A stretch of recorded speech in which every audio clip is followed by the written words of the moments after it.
कोल्हापूर पावसाचं एक भिनलेलं शहर. राधानगरीच्या डोंगर माथ्यावरून उतरतो तेव्हा पावसाच्या थेंबासोबत इतिहासाचं गूढ धुकं पसरतं. पण 2023च्या जुलै महिन्यात या धुक्याच्या मागे एक अनोखी कहाणी होती. एक अनोखं काळं सावट होतं.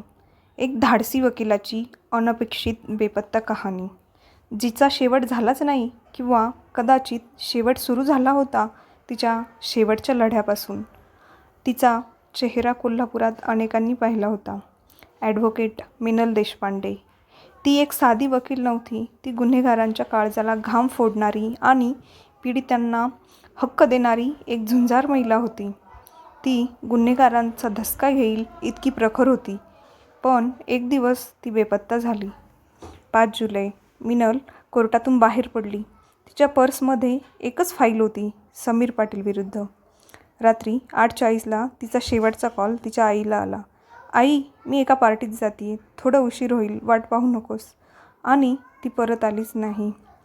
8 जुलै. 3 दिवसानंतर तांबड्या तलावात सापडला एक जळालेल्या स्त्रीचा मृतदेह.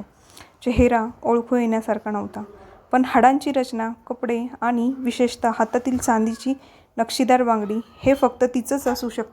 पोलीस खात्याने अधिकृत ओळख पटवली. ती मिनल देशपांडेच होती. पोलीस अधीक्षक आदित्य मोहिते यांच्यासमोर आता 2च प्रश्न होते. ही आत्महत्या होती का खून? आणि खून असेल तर का आणि कोण? मिनल देशपांडे गेल्या महिन्याभरात एक मोठा केस हाताळत होती. समीर पाटील या राजकीय घराण्यातल्या मुलावर बलात्काराचा आरोप होता. पीडिता होती एक कॉलेजची तरुणी, आरती लोंढे. तिच्या जबानांनी खूप काही उघड झालं होतं. या केसची राजकीय भलतंच वजन होतं. समीरचे वडील आमदार आणि त्यांचे संपर्क पोलिसात, न्यायालयात, सगळीकडेच. मिनलला धमक्या मिळत होत्या.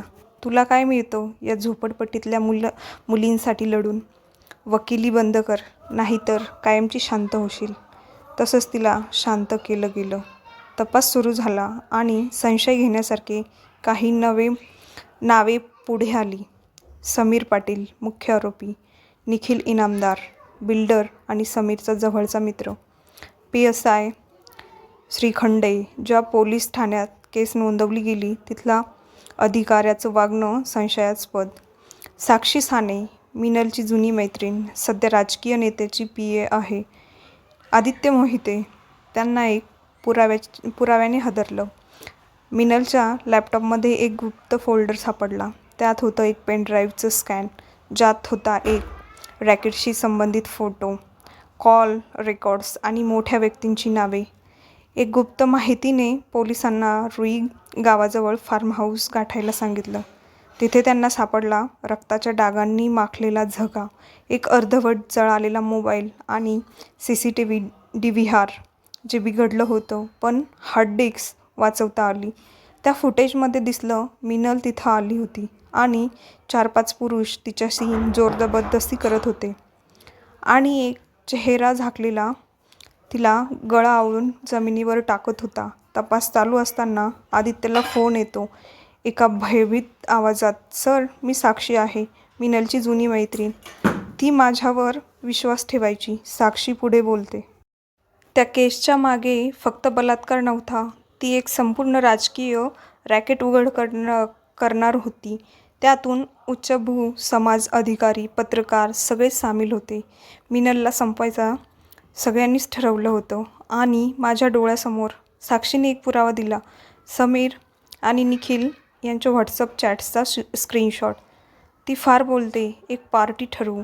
आदित्यने सर्व पुरावे गोळा केले. कोर्टात केस सादर झाली. मिनलसाठी न्याय मिळवणं हे त्यांचं वैयक्तिक युद्ध झालं होतं. 10 दिवस चाललेल्या कोर्टात साक्षी सानेने जबानी दिली.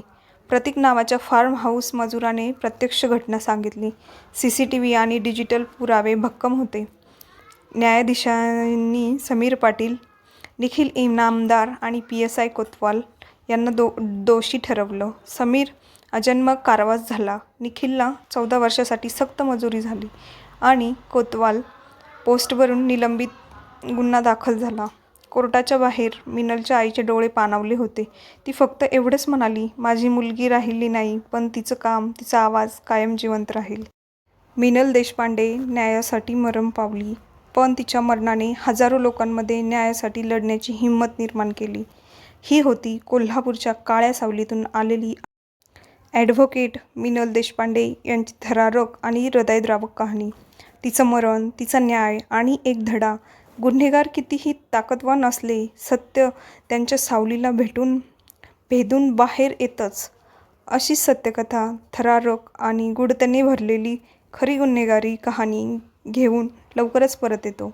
तोपर्यंत व्हिडिओला लाईक करा, चॅनलला शेअर करा आणि रहस्य लोक मराठीला सबस्क्राईब करायला विसरू नका.